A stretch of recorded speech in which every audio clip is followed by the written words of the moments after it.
The PETM podcast is sponsored by you. That's right. Go to patreon.com/PETM. Join the What You Drinking Club today for as little as $1 a month and get your free koozie. Best part is, every cent in 2017 is donated to sponsoring drivers. So join the PETM posse today.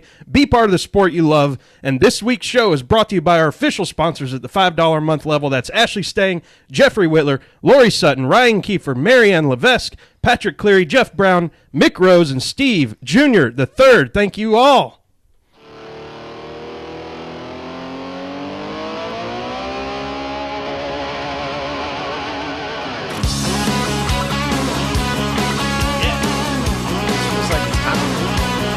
Isn't it?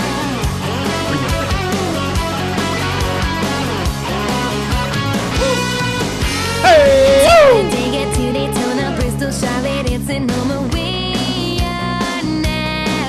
Welcome, y'all! We are NASCAR. That's right. This is the Pregame Engineer Tailgate Mirror Racing Podcast, episode number 87 for Monday, February 27, 2017. I'm Tailgate Mayor Rusty Wallace, joined in Sherwin's house of ill repute and broken dreams with pregame engineer Andrew Sherwin. What's that, dude? That's right. That was a nickname bestowed upon my humble abode by a fallen friend. That's right. The house of broken dreams and ill repute. It's been a while since we've done one from here. We did the first in-person one here. Yeah, we did. First time we did this, I think we did it like on a Friday or a Saturday night or something. Probably a Friday night. Yeah, who knows? We were just like partying and said, well, if we're going to do it on Thursday night separate, why don't we wait? Because you were already planning to come up here for something. Yep. It was probably like the Daytona 500 last year. It probably was. It's going to be fun. We have a hell of a show for y'all tonight. And I know Monday's a kind of an off day for us to be doing this, but doggone, we were able to get up to Dawsonville, Georgia, up to that Dawsonville Pool Room, and had a conversation with a legend of the sport. Yeah, legend. I mean, think of like, I don't even know, Christopher Walken kind of a legend. Absolutely. The background of Dawsonville stock car racing and the pool room and all that neat stuff. Yeah. So, before we get to him, Sherman, what you drinking on today? Jim Beam and Diet Tonic. How about yourself? Well, I raided your fridge, and you had this. Your chance to steal my beer. Yeah, finally. The Sierra Nevada Tropical Torpedo IPA. That's right. They had to keep up with that movement of the citrusy, fun, light IPA that's been... And this Creature Comforts is the one that really killed it. Everybody wants that beer. Tropicalia, all that.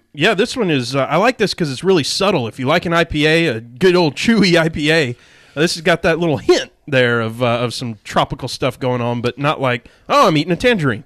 Right. It's not a fruity drink, but it's also not one of those like dry hopped IPAs that'll lock your jaw down. Yeah. Somewhere in the middle. And if you're watching on the Periscope or on YouTube or whatever, you might see me also reach across, and I've got the old standby Mr. Miller Lite here in the PETM podcast koozie. Always delivers. Yep.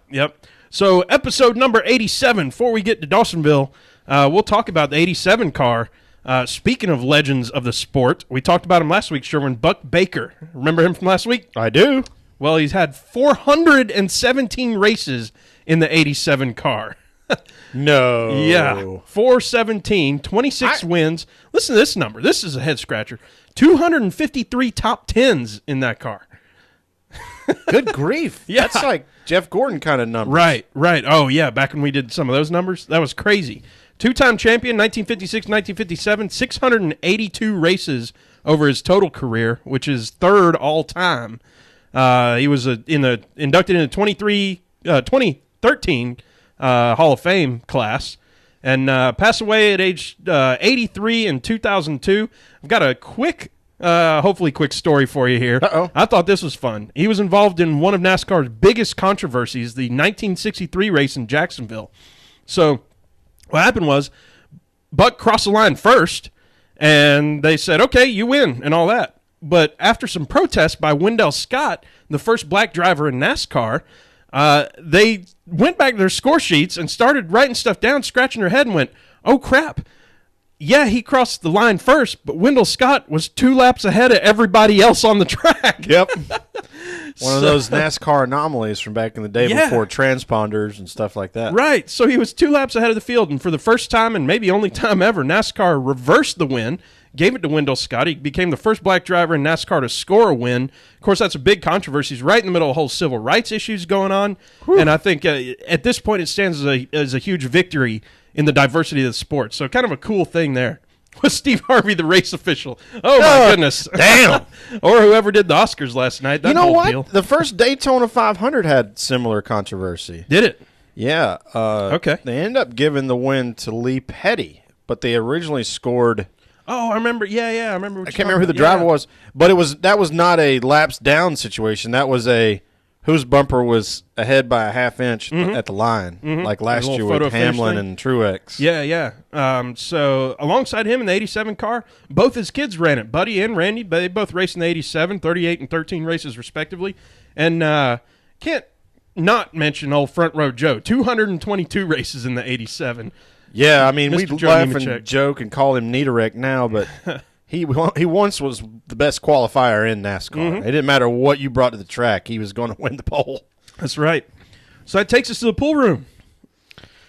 What a cool place. What a cool place, and I'm telling you how hospitable the people are. You go there, and I mean, you're just immediately family. The way hey, how you doing? To everybody who walks in. And then we start talking about who we are and what we're there to do. And, I mean, they'd already knew we were coming. And get on the phone with the owner fella, old Gordon Pirkle. And he gets in his car and just drives on down. Yeah, that was really cool. I mean, we came in looking like we didn't belong. Yeah. Which is, I mean, kind of true. Like I said earlier on the tweeter, it's kind of like turning back time going to a place like that. You're looking at something that's been doing exactly what it's still doing now for 50 years. And it's crazy. But, yeah, there's, super nice people. Everything you'd expect out of a small southern town. Lady behind that's, manning the grill there said, y'all going to eat? And we're like, well, let's get set up first. Miss Angela? Yep. Miss Angela. And then, of course, it's, what are you going to have? And it's like, all I'd ever heard about was the bully burger. That was a symphony of, you're going to have the burger. That's what you're going to have. Yeah, it was like, we should. I mean, you're thinking in your head, the burger, right? Which probably Which like, well, let's let the cook decide. Well, and that was a tasty burger, too. Yeah, it was. That burger was awesome. That's totally worth it. Y'all got to go up. If you're in driving distance, and I say driving distance, within a couple hours, because there's other things you can pair a day trip or even a weekend trip. Say you were doing, in the fall, you're going to Helen for some beer drinking and some Oktoberfest, and do a little side trip. If you like racing, do a side trip in Dawsonville. Everything. It's so worth it. Well, y'all, we're fixing to switch the video over, and as soon as y'all see Mr. Pirkle, you're gonna know. You're gonna go, okay, this dude's legit. And so, for sure, he's the owner there. If you know about the Dawsonville Pool Room, you know every time that Bill Elliott won a race, and now every time or gets a pole, and every time Chase Elliott wins a race or gets a pole, they sound off the si-REEN, as they call it, the si-REEN up there in Dawsonville. Mr. Pirkle was the first person to do the si-REEN, and he tells the story on the podcast here. But it's a great story. We're going to have him tell it for you, so we're just going to kick it over there right now. Here he is. All right, y'all, as you can see, right here in the Dawsonville Pool Room, and sitting next to me, of course, Sherwin, but across from us, you see the man himself, Gordon Pirkle, the owner here at the Dawsonville Pool Room. How you doing today, Gordon? Just fine. Awesome. That's great to have you. Pretty thrilled to be here. Yeah. Yeah. This is a load of fun coming up here. Just a little road trip for us. It's only about 45 minutes from Sherwin's house. We met up there, and as soon as you turn the corner and you see it, and you've seen pictures of this place and everything else, and you turn that corner and you go, that's it, and you get those goosebumps and everything, and you see the sirens and all that sort of stuff. So, man, we're so excited to be here. Yeah, I'm speechless, honestly. I can't wait for you. I can't wait for our listeners to get to hear your firsthand story of a really neat racing / moonshining / historical perspective of North Georgia. Mm-hmm. So I think in the pre-show, Gordon was telling us a little something going on. Sherwin, you had a little story leading in. Well, in doing a little bit of research for this episode, we run across the name that everybody's probably heard of, Raymond Parks, and so you've got some kind of first-hand knowledge of what his life was like. If you want to start with Raymond Parks from when you met him or knew who he was, and then we'll just see where it goes. Yeah, Raymond was a big hero of mine. I've heard all these stories all my life when I was growing up from my granddaddy, my dad, and I actually didn't actually get to meet Raymond. I'd see him up here at funerals and something, always well dressed, had that hat on and tie on. But it was probably in the late 70s, early 80s when Bill started. I went down and talked to Raymond. He loaned me his picture album, and I made copies to help put some of these pictures up in the pool room. And that's kind of the start of the whole thing about the pool room. I always had a few pictures up here in the pool room of Gold Souls being a few early days racers, but when Bill come along, I had just a few pictures of Bill, but I wanted to make sure we got the early days in, and Raymond was a big help and got to hear lots of his stories, which I've heard them over and over. But I always knew of Raymond Parks. He ran away from home when he was 14 years old, started making liquor for these two old guys. Must have done a good job because they give him a cut. He had 2 boxes there. He'd get the profit off at 14. And he saved his money. When he turned 16, he bought 2 new T-Model cars to haul whiskey to Atlanta. And he told me back when he started, he was paying 90 cents a gallon in Dawsonville and getting $1.20 a gallon in Atlanta. That's just 30 cents. And a T-Model was open. It ain't like a A-Model. You'd have a hard time even concealing 20, no more than 30 gallons go down the road. Well, right. You're talking about a $6 profit. But back in those days, people worked from sun up to sundown for 50 cents. So, and he started hauling. He told me the roads wasn't paved up then. Right. He would go to Tate over here and catch Highway 9, and State Route 5 was paved through Marietta into Atlanta. He said just before you got to the depot where the train crosses there in Tate, there was a little road that went off the side, and it forded a little creek there. So he kept him a bucket of rags hid there. He'd pull down there and wash the tars off that old T-Model. And he'd try to hit Marietta about 8 o'clock when the school traffic was good, go on into Atlanta and unload. And by the time he turned 18, he bought his uncle's service station in Atlanta, Hemphill Service Station. And I always heard by the time he's 21, he's already a millionaire, you know, and most successful man I ever seen, and a real fine gentleman. I mean, his word was his bond.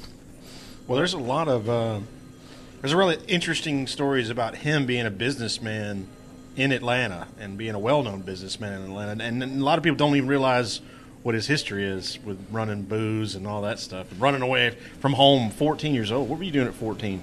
Not running away from home, slinging booze. Right. I can tell you that. That's a man with a plan, or at least a dedication to it anyway. Yeah, right. So, of course, Dawsonville Pool Room, known so well for the Elliott boys and all that. How did y'all initially get hooked up with them and start this whole thing? Well, I knew them all the time. I started this in the real early 60. I started in the corn-operated corn business in around 60, and 61 or 62. And there's a couple of brothers rented this was been a pool room since 1950. So okay. But it was already Dawsonville Pool Room, and I put the machines in here, the pool tables, corn-operated pool tables, pinball machine, jukebox, but they wasn't getting along. They was going to close it down. So I bought the equipment out, and I had this guy, Cleon Handy. He was a school bus driver. Hired him to pretty much run it there. Well, he ran it the first 10 years. He got a son that's county commissioner now, so that helps. I kid some of the politicians that boy was raised up in the pool. But anyhow, he ran it that first 10 years, and but moonshining was still going on pretty much up here, and it was more of a hangout than anything else then. And then when Bill started racing, I got more involved into it and got my family up here running, because we had all these people coming in out of state wanting to see the pool room. Wow. Of course, you know, tip of Dawsonville, beer is legal to that day, but we don't sell beer in the pool room. But in the early days when it wasn't legal, we did to keep the people in here. Yep. And we had a kind of reputation, everybody, it was a hangout, but everybody drunk their beers in Coca-Cola cups.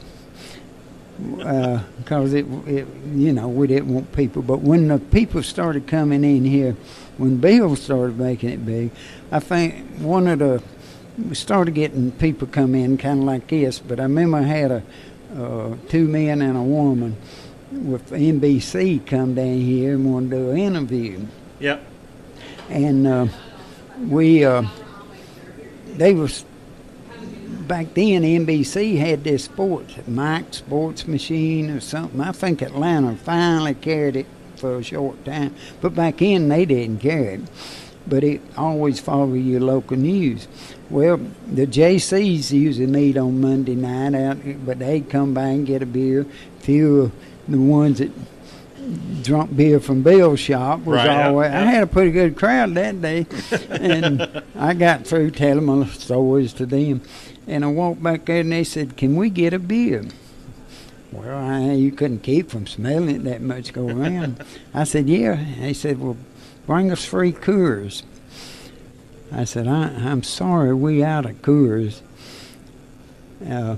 Budweiser's all we got. And they said, "Oh, that's fine, that's what we drink." Well, I went over there, I poured them myself, and I knew it's going to be another question too.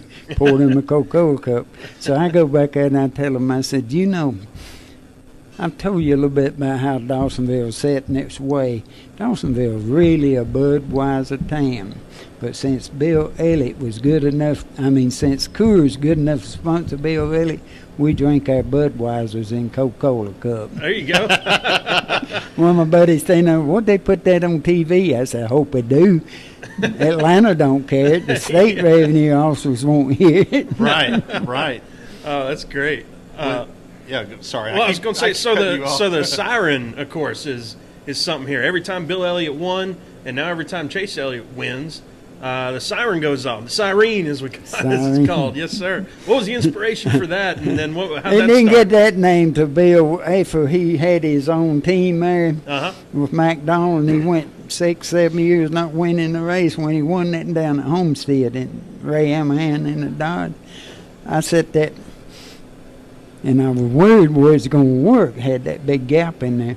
Well, there's lots of different people changed up here. They was coming out of the stores looking up, see if it's coming a tornado. Oh, yeah. And a reporter from the AJC called up there. And they, that happened. This is they called up there and said they told it on the TV. They did pick it up. I didn't think whether they would or not. It'd been that long.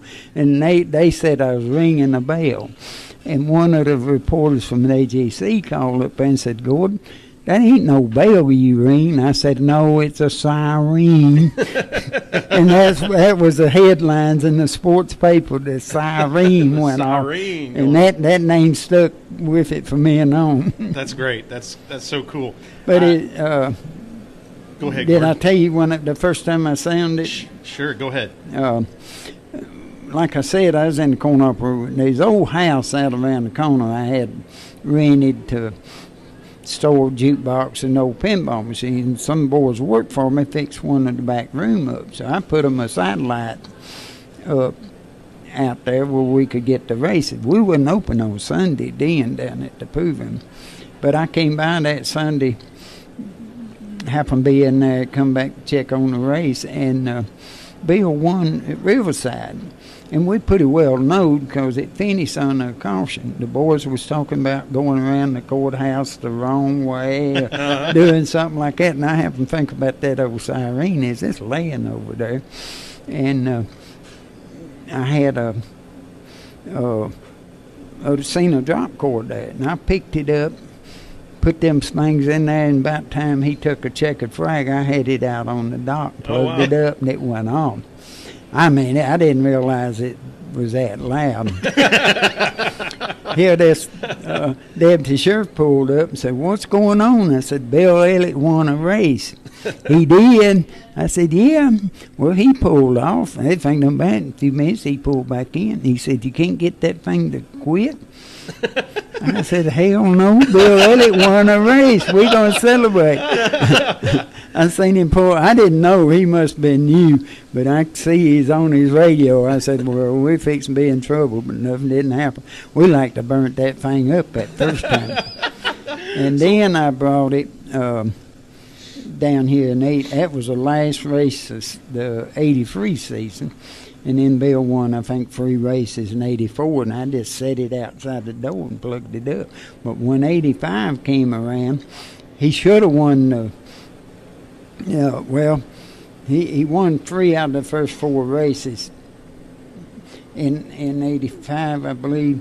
But anyhow, that was too much trouble carried out there, so I mounted that up on top of the roof, and it was there up till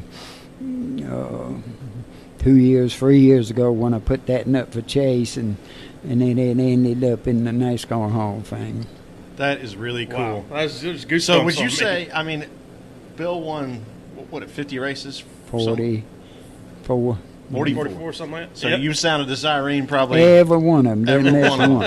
I can't say that for the poles. Every pole for men on probably, but he won a few poles before he won his first race, and I didn't. But anything that Bill that was is so in. Cool. Do you have like a time of day that you do it? Is there right after the race? Right after the race. Anytime anybody heard that si-REEN, they knew Bill won a race or a pole. Like if it's on first even, everybody said, "Well, Bill got a pole."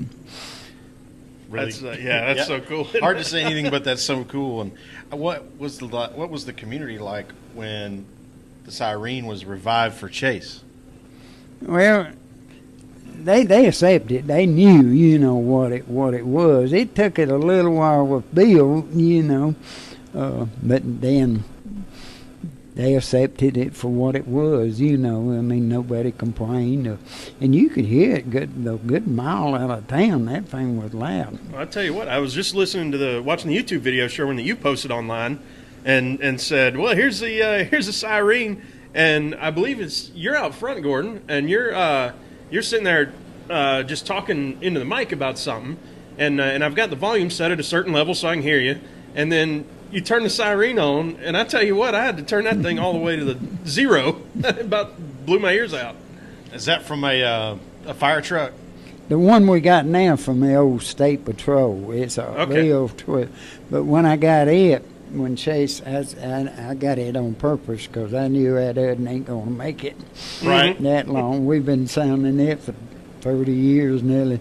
And I had the bearings rebuilt and had it polished up and everything. It's on in that pole, so I got confidence in that. But it's mostly just went off on Chase's race. That's cool. Well, we certainly hope you get to sound it this weekend while we're down there rooting Chase on everybody else. We'd like to hear one Saturday and Sunday. I do too. I got to sound it twice this weekend, and I just knew that third time. And I was really wanting him to do that, which I understand, what happened. I'm glad Chase didn't do an interview. He'd beat himself up so bad. True, over it. And but it's going to go off a many a time with Chase Elliott. I think you're right. Who are some of the drivers that have come to the pool room that you've met over the years?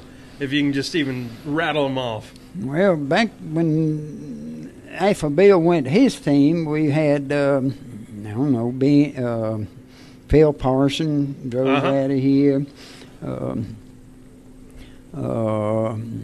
Sterling Marlin. Oh, cool. I can't ring off here now. Yeah, that's okay. I almost had Dale Earnhardt, never did get him here. Me and Chocolate Miles got to be friends way back then. And they was doing a testing early over Talladega, and Chocolate called me, or maybe I seen him at track. We're going to be out by Tuesday. You get the long necks out. Yeah. Dale drunk long neck Budweiser. And but it happened. It come like it did here lately, a bad rainstorm through, and it canceled it.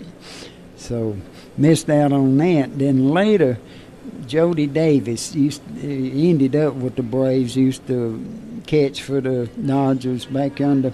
Him and Dale's big friends, and Dale would come to games for some. But anyhow, he's opened up a sporting goods store, and he got Dale had to sign autographs. Well, Chocolate called me again. Oh, wow. When he gets through that, we'll be over. He signed autographs at 9 o'clock or so over there, so he didn't ever make it, and that's one of my big regret, not having Dale Earnhardt in this place. Mm-hmm. Yeah, sure. Mm-hmm. And well, man, I know you've got some stuff going on. You got to get going. This has been an honor to come down here and chat with you, Sherwin. Absolutely. Really appreciate you letting us come up here and do this with us, because this is the historic side of the sport that really interests us, because we've only been following the sport for maybe 15 years. So getting to read about this stuff. I had mentioned in our pre-show conversation that I was reading a book called Driving with the Devil, and it was just so fitting that Raymond Parks is like the main character, and so I'm reading about the things that you have locked away in your memory banks. Yeah. So appreciate it very much. Oh, I'm glad. And feel free anytime. Come back. It won't be our last time. We already decided on that earlier. Yeah. Well, when you ring I got a few good ones until on Chase later. Sure. Oh, good. When you ring the si-REEN on a Sunday for Chase, expect a call from me. Okay. I ain't gonna. We get calls from all over the country wanting to hear it when we're doing it. Yeah. Stick the phone out there. That's awesome. Well, thank you again, and we'll be back. Thank y'all. All right. Yeah, thanks. How about old school cool right there, huh? Cool is the other side of the pillow. Man, it was so much fun to talk to him. And I told you kind of while we were sitting here listening again, and I said, I've read stories with him in it, and I've read interviews with him, but until you go sit down and talk with him and you get that accent and the cadence and the swagger. I mean, look at the way he sat. He just sat there like I was fixing to say like I own this place, but he does own the place. Dude's totally chill. Owns the city, you know. That was really cool to me. Just how different an experience it is just to be able to talk to somebody like that, and just so we'd said it before, just so welcoming everybody is. You heard him at the very end just say, come on down whenever you want. Yeah, and you felt like he meant it. He wasn't just being like, I'm a purveyor or owner operator of a restaurant that is pretty popular. It was kind of like, no, really, whenever y'all want to come, just let us know. Well, shoot. Well, like we said, we're going to take him up on that. Ain't no doubt. It's happening again. Yeah, without a doubt. And maybe we'll bring a bigger contingency, or maybe we'll get down there. Try to have a live audience, and maybe even not necessarily even have Gordon as the guest. Yeah. Who knows what we can do knows? with that. So anyway, I don't even know how to transition from there, so we got to do maybe he'll let us bring in our booze in a Coca-Cola cup. Look out. That part was hilarious to me. That was awesome. Where he says, back when booze was illegal, we served it all over the place. Now we don't serve booze, and it's legal. Yeah, that's funny. Oh, man. Yeah, Forsyth County was dry for a long, long time. And then, the story of the si-REEN when the cop comes back around. You boys going to turn that off? Hell no. Hell no. It was a good thing I didn't have a drink in my mouth. Yes, I would have spit it up. Oh, anyway, all right. Well, we got to talk this week and what happened and everything. We have to come back down to earth now and actually do the rest of the podcast. People on Periscope making fun of us, saying bugs flying in and out of our mouths. They were wide open, staring at him, just fanboying out. And, yeah, you're right. If you think we weren't happy to be there, those looks on our faces should have been all you needed to know. Yeah. I didn't even want to talk. I just wanted to listen. Yep. So I guess let's just go on into it. You know what? We have Tearing It Down that we haven't done in a while. Uh-oh. So let's bring that up. Oh, my God. I forgot about these segments. Right? We're tearing it down. It's Daytona, man. Kind of a big weekend. We had 3 different races and 3, I would say, wildly different, races, if you will. You know what I mean? Yeah, they were definitely very different from each other. If we start with trucks, I mean, crazy race, crazy finish. Had Matt Crafton went butt over tea kettle at the end there. Definitely barrel rolled. Yeah. Perfectly. Yeah.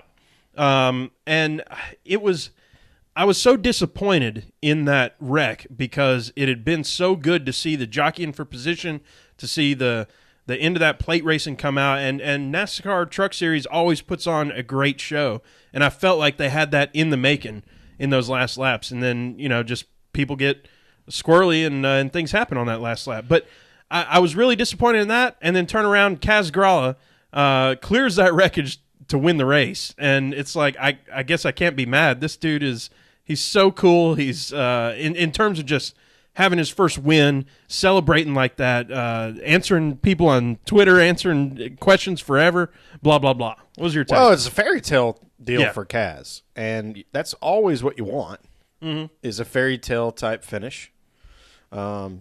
So that was great. I thought that was great. I agree with your sentiments. I don't want to just say I agree with everything you just said, Rusty.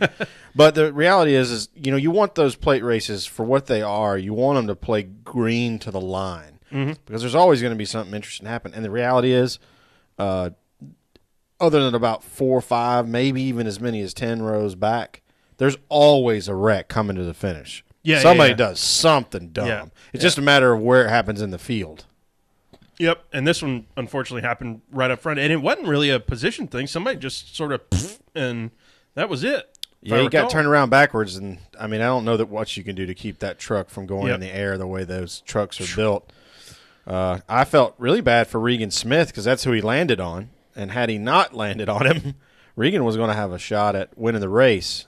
And both for that 92 team and for Regan, that would have been a nice shot in the arm. And those things get airborne, and then it's just a question mark. There's so many what-if scenarios in terms of what if he lands on the windshield? What if he lands, just everything happened, thankfully, and I was tweeting out at the end of that race, I said, I am truly hoping everybody's okay here because this is a pretty nasty wreck right there. So good to see everybody walk away from it. It was definitely scary for a minute, for sure. And the way they were all kind of pinned together, it made it hard for some of the guys to get out. So they're like, why isn't he out? Why isn't he out? Why isn't he out? But you always have the solace of seeing the window net come down. Yep. So if the window net's down, kind of breathe a little bit. Right. You just don't want to see those ones where the window net stays up. But you know what? They're coming to Atlanta next weekend. We'll be there, and they're going to put on a show. All 3 series again. Triple We're header. going to get 500 miles on Saturday and 500 miles on Sunday. Yeah, absolutely. Let's move to Xfinity race. How stoked are you, Jeffrey Whitler? Xfinity race. I pretty much wrote one note for it. WTF. I don't have anything else to say but that. I thought you were off doing fun stuff, and I was stuck here watching that thing going, this is the stupidest thing I've ever seen. And just not marching around the room throwing stuff. I'm just like, this is really dumb. What are we doing here? Yeah. So NASCAR they so much did not want to have to police that bumper to bumper rule. They dialed back aero downforce so much that these cars couldn't get anywhere near each other. And then they're using their old bump draft tactics, and since we don't practice anymore because everybody's too afraid to tear their car up, they didn't realize that if you hit somebody anywhere near going into the corner, you're going to pick them up, and then it's kaboom. And the story was there wasn't the big one; there was the dozen big ones. Yeah.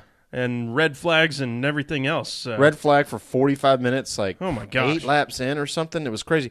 I was trying to tell you that we hadn't even run the first segment after 90 minutes after the green flag. We had not finished the first segment. And the first segment was 25 or 30 laps. Goodness. Yeah, like, that's supposed to be 25 minutes. Right. Of racing. Right. Oh, goodness. Well, hopefully that turns around. And once again, Atlanta Motor Speedway this coming weekend. Woo! Ready for Redneck that. noise. We move on to Cup. Totally different race. All this other stuff happening. And y'all, I'm coming around a little bit. Talladega is going to be a little different story, but on plate racing, in terms of what we saw in the Cup race, I was intrigued for most of the race. When the race started, you remember, we got all excited. We're going, woo, we're going crazy. And about 3 laps in, I think I turned to you, and just as a joke, I said, okay, can we fast forward 180 laps and see the end now? Yes, you did say that. Because we were expecting, the normal big pack going around in circles and sort of snooze fest for the rest of the thing. But it kept me interested. I was interested the whole race. A lot of crazy stuff happened, but I didn't hate it. People wanted to talk about the stages and that would produce harder or more aggressive or better racing. I don't think the end of the segments or stages, did not cause harder or better or more aggressive racing. Not yet. What it did, though, in the Cup race, was allow a team like Toyota, with the way they have, there's such a good relationship between Gibbs and Furniture Row. It allowed them to try a strategy. A strategy that would probably play for them because 6 cars can go almost as fast as the full draft. Yeah. Especially if they're dedicated to running the same line and not passing each other. Yep. So I thought that was cool. What we didn't see, and I'm glad, was what we saw both in the trucks and in Xfinity was that, weird crap happening to try to get those 10 points and the championship point. Right. We didn't see that yet. Yeah. We'll see in 25 races from now what that looks like. People trying to do that math and, hey, man, you got to win this segment at this point. So right. Where that goes. Where here's the things that I want to see, because strategy is an important part of any sport, is a team, someone like a Cole Pern for Martin Truex, or a Roddy Childers, or a Chad Canales, guys we know that are real students of the game, know that if they win a segment, that means they only have to finish 11th in the race and they're in, or some kind of weird. Those guys are probably all going to win races and it's not going to matter. Right. But in the chase or the playoffs that we're calling it now, maybe that, or other teams that maybe not going to win a race. For some reason, I have this weird feeling, and maybe this is just a desire as a fan, that we're going to have more than 16 winners by the time we get to Richmond. That would be cool. And then at that point, things get really weird and fun. Yeah. So I guess that's just what I'm rooting for. That I'm rooting for 16 different winners before we get to Richmond, and that's too far away to even think about because we're talking about Daytona. But I thought it was a great finish. I still struggle to understand, or I struggle to call it overall a good race. I think it was good for NASCAR. I think it built some momentum, despite the fact that we didn't get the fairy tale ending, which is either Junior to win the race or Chase Elliott to win the race. Chase was in it till the end. Close. If we hadn't gone into overtime, he doesn't run out of gas. Yep. Same thing for Larson. And who was the other guy that ran out of gas? Casey Kane. Those cars were all fast all day. Yep. So, and they're interestingly all Hendrick-powered cars. But they were running same strategy. But that's the whole point. Just like Toyota was. Yeah, running the same strategy. They needed it to end without overtime. Right. And I didn't realize that. A fuel mileage race at Daytona, that's something you don't see all the time. That's what I laughed about. I was like, are you kidding me? Yeah. I mean, I've come all the way around on fuel mileage because at some tracks it does make the race more fun to figure out. And when you realize guys are really good at it, like we saw Tony in the past, and Brad, especially Brad and his crew chief, whose name is not in my head right now. It's actually kind of fun to watch these guys do that strategy. Yep. Just knowing that, hey, we're only going to see this like twice a year. Why not have one of these? Yeah, let's do it. So I'm going to, not saying that this needs to be a regular segment, but I thought it'd be fun to do this. Let's do a report card Okay. I'm good with it. And A Paul through Wolf, F. Yes, Paul Wolf is Paul Brad Wolf, absolutely. Keselowski's And that's who I chose a few podcasts ago as like this is who I want as my crew chief for something that we were doing. Anyway, so, okay, this is our report card. First, the first class is 3-segment format. What's your grade? C+. Okay. I was going to go with a solid B.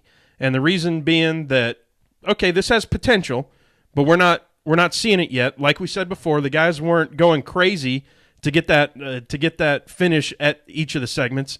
And by the way, segment winners are still 100% drink, 100% crashed out by the end of the race so far. 2 finished. Both were Cup drivers, I believe. I thought I saw that somewhere from somebody who actually knows what they're talking about, but it doesn't matter. It's still Kyle Busch out, Kevin Harvick out. They were the 2-segment winners. Oh, okay. And then there was who was it in the? I'm a liar. Whatever it was. Anyway, so yep. But I think it has potential. I'm staying tuned in. Atlanta, it's going to matter, I think. But even like I said, I don't think they're going to be close enough for it to matter. It's going to have to be strategy on when you pitted. That's a good point. It's not like you're knocking guys out of the way. I mean, maybe one car moves one car a little bit. I like to take one position. I do like the team strategy stuff that we talked about. So if that continues in this format, we'll see if that's a thing or if that's just more of a plate racing thing. Yeah, we'll see. I hope it's not just plate, but in my head, that's what it feels like. And the reason why I gave a C+ is basically purely because of the Xfinity race on Saturday. Mm-hmm. They held that red flag so long and made sure they cleaned that track up so that the very first Xfinity segment winner would happen under green. And because of that, they created a 3.5-hour Xfinity race. Yeah. And that's just not okay. Yeah. All right. Second class. Second period. 5-minute clock. He's thinking. Here's what I'll give it. I'll give it a solid B+. And the reason why I'm not giving it an A is that they ended up creating those cautions that they were trying to get rid of anyway by people cutting tires. Mm-hmm. So there's some merit to this rule. I said it last week. I'll say it again. I believe you could have passively aggressively created the situation they want by increasing minimum speed and putting in a lapse proximity to the leader clause. Yeah, I mean, but minimum speed means they're out on the track for at least a few laps. But most of them didn't. Well, I mean, what we saw this weekend, they didn't blow tires in the first 2 laps. It was 10 laps later that they blew tires. Yeah. I am going to be very unpopular here. I'm giving them a solid A on this one. I'm fine with I am a solid A on the 5-minute clock. It was so refreshing to not see tore-up cars run around the track and getting in the way of stuff, especially once we're coming down the last few laps. You know how many times we come down the last few laps and, all right, there's perhaps a lead change about to happen, something going. Oh, they just caught 7 cars that are all just going around. And that I agree with. That's why I'm saying I'm ready to give him an A. Yeah. I'm right there. I'm ready to give him an A. Yeah. I see where you're going. A little bit more massage they need to do for that guy that goes out with bare bond, basically redressing the car in bare bond and cuts a tire 5 laps into the run. Next period. We'll go with Chase Elliott's performance at the Daytona 500 this year. I don't know how you could give him anything but an A. There's an A+. I mean, I got to have the top 10 to give the A+. That's a good point. Finished 14th in the end after all that. I was going to say A as well. Dude was where he needed to be. And what is this? Is second Daytona 500? Dude, he absolutely dominated crap. His duel. It wasn't even close. Yeah. So, yeah, I got to give – yeah. Well, that's a good point, too. Dominated the duel.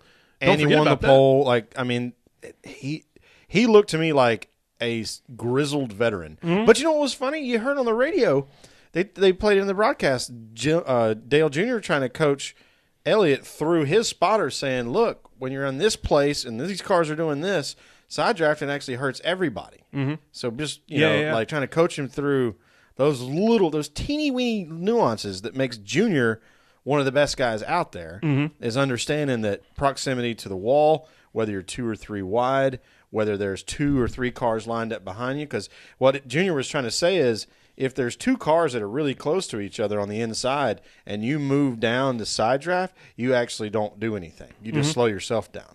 Yep. All right, next period. Did I give something there? I don't. Oh no, I said A. Yeah, we both gave him an A. Stewart Haas Racing's whether they've figured it out in the off season or if they're taking a year off. Goodness gracious! I try not to be too much of an a-hole to folks who are like, "Well, it's going to be a hard time adjusting," and and we talked about it. Boys got money.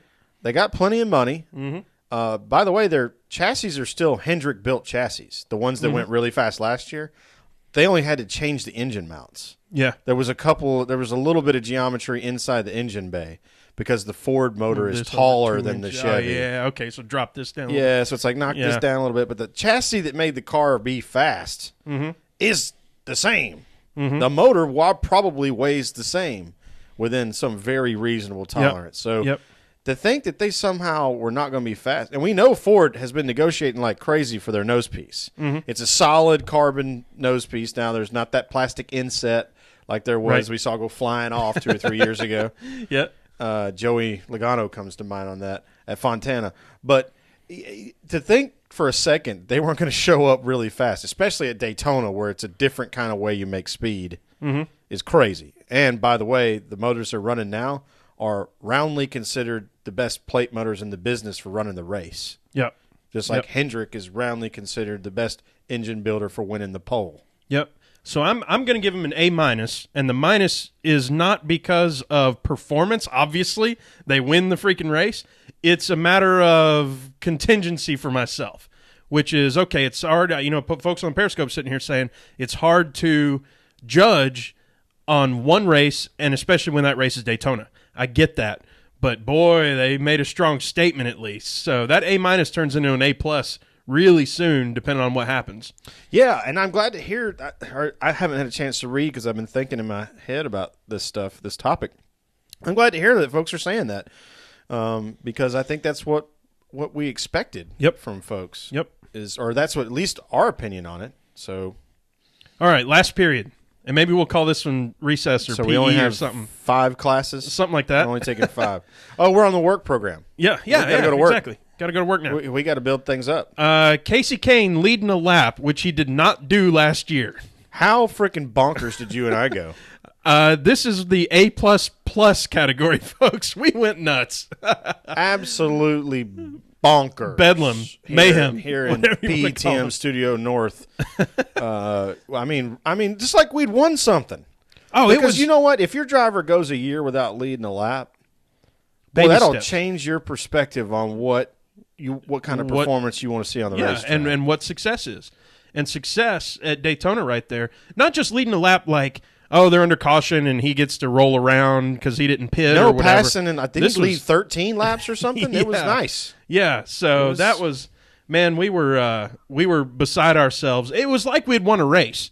There wasn't that long-term celebration of it, but the immediate term was the high five and the screaming as he was coming, because he was coming side by side to the line. For our neighbors are aware that Casey Kane led a lap. Yeah, and they ain't NASCAR fans, and they don't even know what NASCAR is, and they know who led the lap. Yeah, that's right.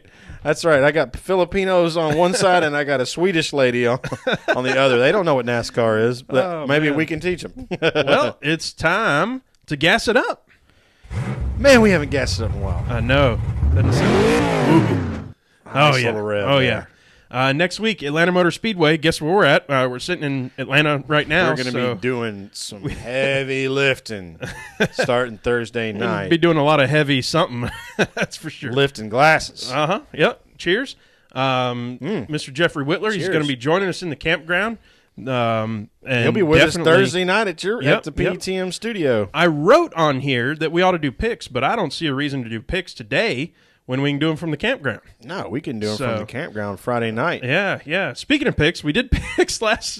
We didn't do them on the podcast, but we made sure to send them out on the tweeter beforehand. That's true. I chose Junior. You chose Brad. And Junior wrecked out in the Kyle Busch wreck, and then Brad was out later, in a couple of them. Yep. So what can you say? It's it's like playing craps. Yep. Literally.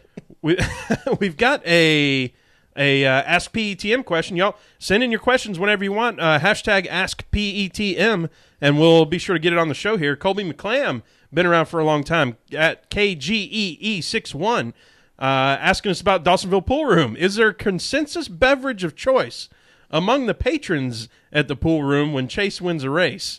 Sounds like it was Coca-Cola. I would say it sounds like it's served in a Coca-Cola glass. That's right. That's true. Served in a Coca-Cola paper cup. Right. I'm not sure what's in it necessarily, but I guarantee you're going to walk home a little sideways.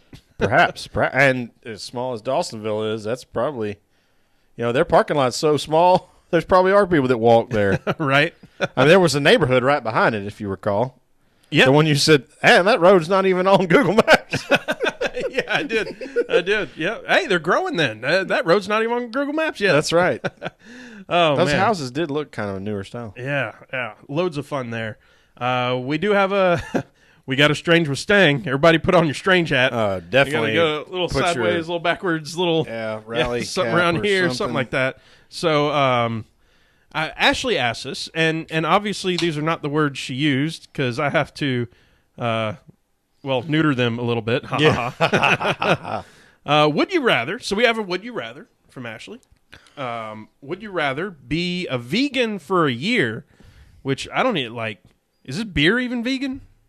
Like, what is vegan? I don't even. Vegan's like you can't even stare at a cow. Right. So and like you can't. I don't even want to know what the something? definition of it is because I know I'll never. Yeah. Is it only what you eat? Because I'd squash a lot. I mean, we're in the South. You get roach bugs. You get ants in the house. You got to squash them. Roaches, skeeters. Yeah. So would you rather do that? Squirrels in my backyard have a tough time. Or would you rather, and I'm going to use my words here, get neutered for the males. Lose your manhood? Lose your manhood. And I'm going to say for a year. And this is just because it's not even a question for permanency here. But be a vegan for a year or lose your manhood for a year. It's about the same question, isn't it? It's pretty. Yeah. It's about. Remember that Tony Segura commercial for Depend? It was like, guard your manhood. Oh, yeah. They were running it during the NFL, and it didn't work. Who was that said the joke when they served him a salad and said, this ain't food. This is what food eats. Oh, that's Red Farmer from that 70s show. Yeah. This isn't food.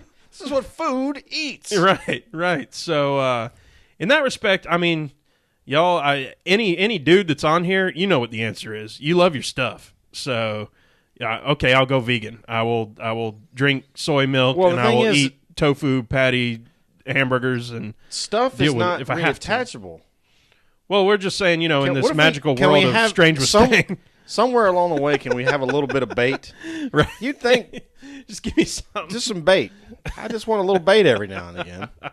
I could probably eat all that other stuff. I love hot and sour soup.